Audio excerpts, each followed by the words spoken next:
Palestinian resistance factions respond to Israel on truce deal and hostage exchange.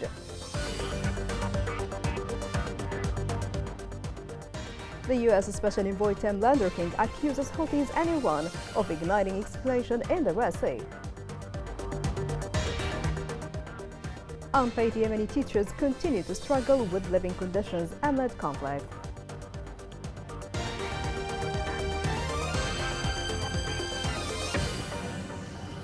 Good evening. Welcome to Yemen Today News. I am Abir Ali.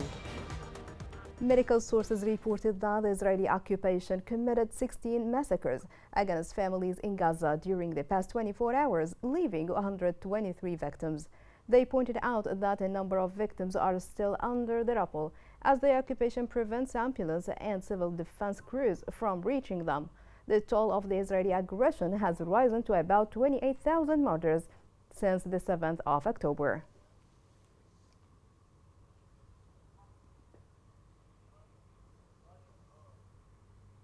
Palestinian resistance faction submitted its response to Egypt and Qatar on their proposed agreement and exchange of hostages. This report has more. A ceasefire plan put out by Hamas would quit the guns in Gaza for 4.5 months and negotiate an end to the IOF attacks on Gaza. The suggestion by Hamas in response to an offer made last week by mediators from Qatar and Egypt was welcomed with relief and hope in the Gaza Strip. It comes amid the most diplomatic drive to date for a prolonged stop of hostilities.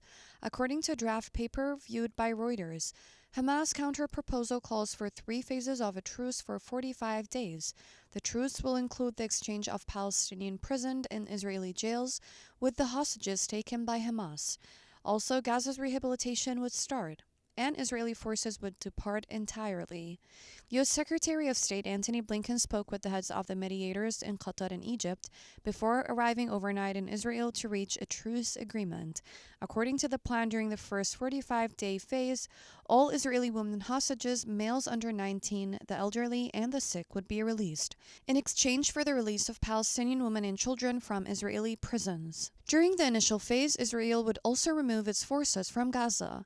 The parties would have to finish indirect talks over the requirements needed to end the military operations and return to complete calm before the second phase could be put into action.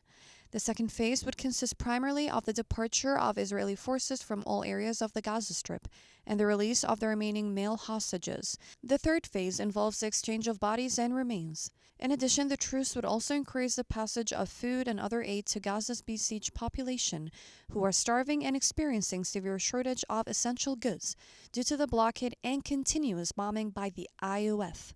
During a previous one-week ceasefire in November, 240 Palestinian captives were exchanged for the release of about 100 hostages. IOF attacks in Gaza has killed more than 27,000 Palestinians and injured at least 65,000.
Chairman of the Presidential Leadership Council, Rashad Al-Alimi, received U.S. envoy Tim Landerking.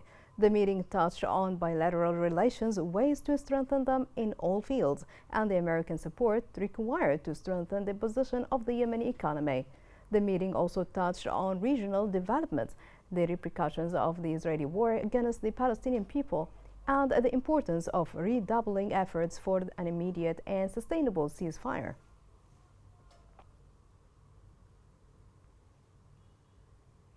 The U.S. Special Envoy to Yemen, Tim Lenderking, held both Iran and the Houthi group accountable for the consequences of the militarization of the Red Sea. More on this is in the following report. The U.S. administration is combining military strikes in Yemen with appeals to the Houthi militants through regional mediators to stop attacks against commercial shipping in the Red Sea and the Gulf of Aden. The sooner we get de-escalation in the Red Sea, the sooner the international community can refocus on the vital issue of peace in Yemen, which is such a priority for this administration and cannot be a higher priority than for anybody but the Yemeni people themselves. President Joe Biden 3 years ago tasked Lenderking to negotiate an end to the Yemen civil war. The U.S. mediation has been successful in getting Saudi Arabia and the UAE to end their involvement in the war, while Yemeni political actors backed by Riyadh and Abu Dhabi have maintained a ceasefire with the Houthi militants. Attacks against vessels in the Red Sea have prompted major shippers to divert cargo traffic away from the region and have lifted insurance and freight rates. The Houthis originally said they would not target those vessels that are linked to Israel, but have more recently begun targeting US and UK targets. In response to US and UK-led airstrikes against targets in Yemen that began last month. The U.S. messaging through regional meetings and other mediators includes pointing out to the Houthis that their actions would jeopardize their hard-won position in Yemen. That what the Houthis are doing is hurting peace in Yemen, and it's going to hurt more and more average Yemenis who are already under a great deal of stress and strain because of the war, because of the damaged infrastructure, because of the lack of humanitarian supplies. The UN-backed plan for rebuilding Yemen is on pause because there is no way that any country would support salary payments, for example, to people in Houthi-controlled areas when the Houthis are using every resource that they can to attack international shipping. The Saudi-backed Presidential Leadership Council and the UAE-backed Southern Transitional Council have refrained from taking any action against the Houthis after the U.S. strikes, but the longer this drags out, the more this arouses vandals or other forces inside Yemen to perhaps take matters into their own hands in opposition to the Houthis. The U.S. Special Envoy said that U.S. efforts to de-escalate the crisis in the Red Sea also depend on broader diplomacy to end the conflict in Gaza. The government forces broke an attack by the Iranian-backed terrorist Houthi militia on Harib front west of Marib. The forces forced the Houthi militia to retreat and flee, leaving behind a number of bodies of their members.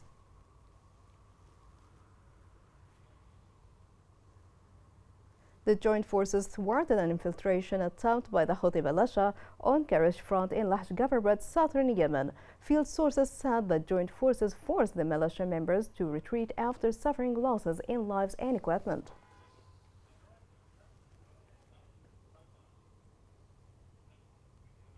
A child was killed and his brother was injured in a Houthi bombing that targeted a residential neighborhood in Taz. Local sources said that the Houthi militia launched artillery shelling on Al-Barara neighborhood in the city of Taz. One of the shells fell in a citizen's house, causing it to burn.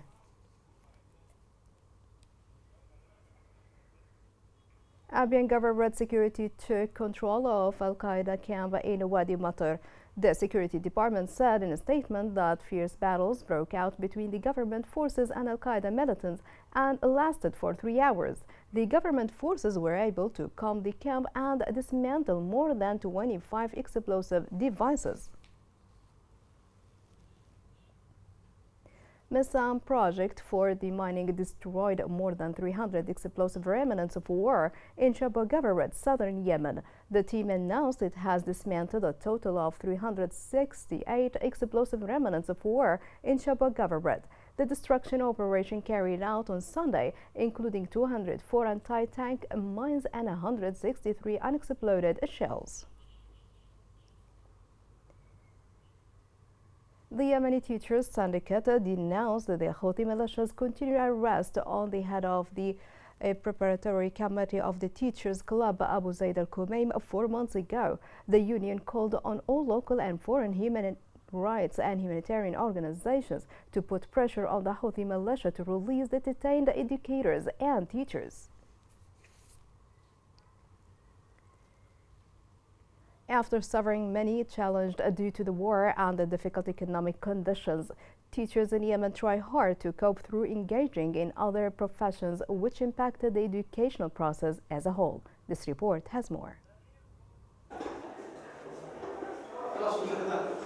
Assam, a Yemeni citizen, works as an Islamic teacher in one of the public secondary schools in the city of Atak. As soon as he finishes his official shift, he goes out to search for a job opportunity, through which he could save even a little money to cover some of the necessary living needs for his family that consists of 10 members. Assam says that the monthly salary he receives from his job as a teacher is not enough to cover even the most basic living requirements for his family. This is what prompted him to engage in additional work, even if it was tiring and difficult. I am a teacher. I work in a secondary school here in Atak. I've been working as an educator for 20 years, but our salaries are very low. In the morning, I teach in school. Then in the afternoon, I go to look for any job to gain some extra money. Everything is very expensive. The food supplies, transportation and the rent. Teachers have become worthless. We are treated as if we are nothing. The condition of the teacher Assam is nothing but an example for thousands of teachers who are suffering under difficult living conditions after they have lost the purchasing value of their monthly salaries due to the collapse of the value of the national currency against foreign currencies. At a time when there is a corresponding rise in the prices of waste materials, personal goods, consumer goods, and housing rentals. Teachers struggle with hard living conditions. They suffer from hunger, poverty and diseases.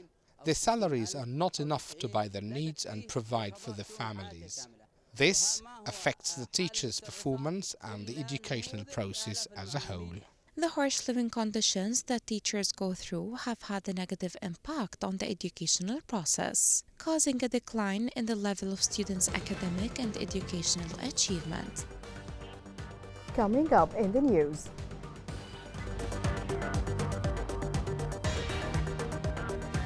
Fuel price hike ignites tension across Maghreb government.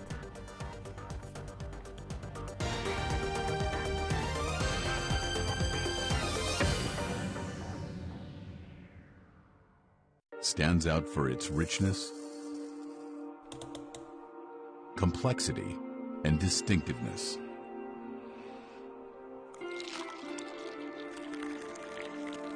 Coffee cuppers seem to breathe through their very souls with every sip.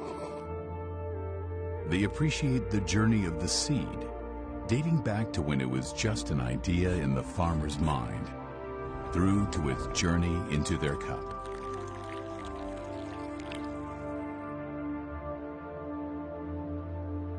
There are various forms of preparation, followed with almost ritualistic precision.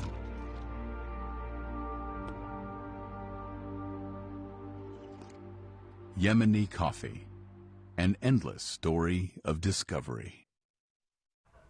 Welcome back. The United Nations renewed its call to international donors to support the humanitarian response plan in Yemen for the current year 2024.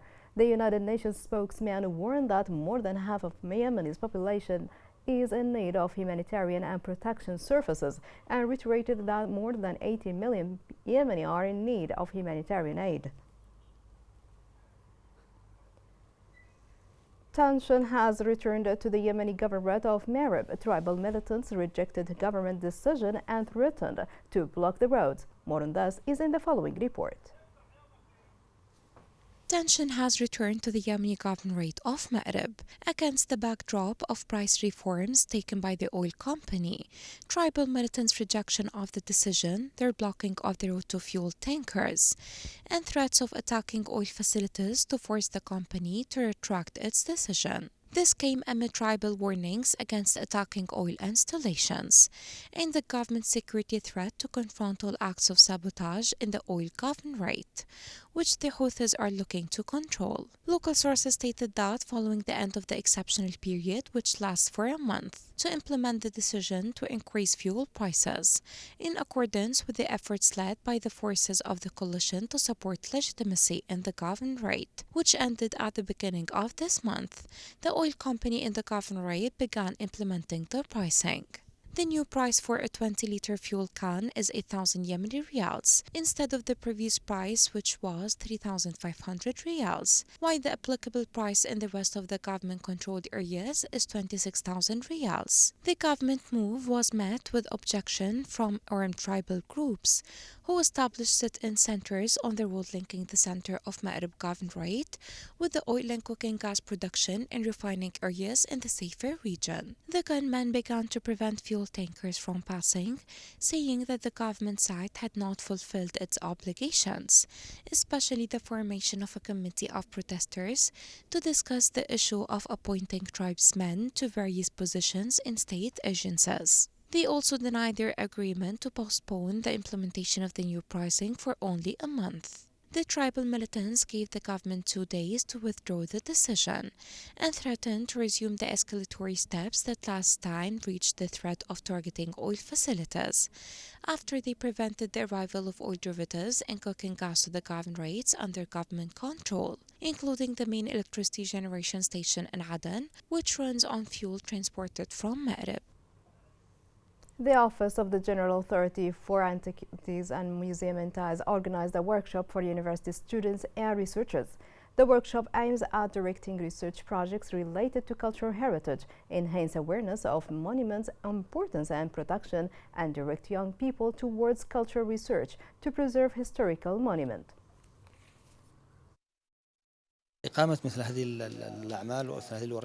These meetings are meant to raise awareness to protect the cultural heritage, both the material and the non-material heritage. It also aims to engage the students to do researches on the monuments, especially in Taiz Governorate. A Yemeni archaeologist revealed the sale of a rare gold artifact in France. The antique gold necklace, half a meter long, it consists of a two-part chain of braided gold threads supporting a gold pendant in the shape of a bull's head. A media observatory reported that parties to the conflict in Yemen continue to commit violations against media freedoms during the last January. Media Freedoms Observatory said the parties to the conflict committed 11 cases of violations against media freedoms in 8 governorates. It varied between arrest, assault, and threats. French oil giant Total Energies said it has not sent ships through the Bab el-Mandeb Strait for several weeks. Total Energies CEO Patrick Bayon said that its costs the transit through the Red Sea have increased, and he attributed this to reasons including increased insurance costs.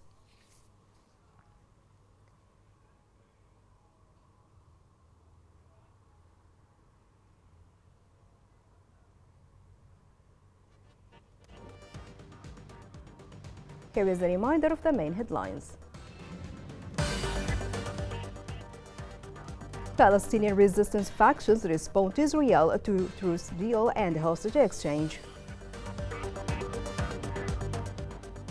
The U.S. Special Envoy Tim King accuses Houthis and Iran of igniting escalation in the Red Sea.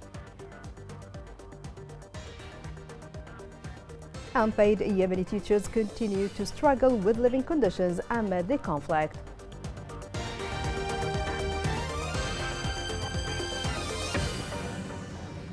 This is the end of the news. Thank you for streaming with us. It was Abir Ali.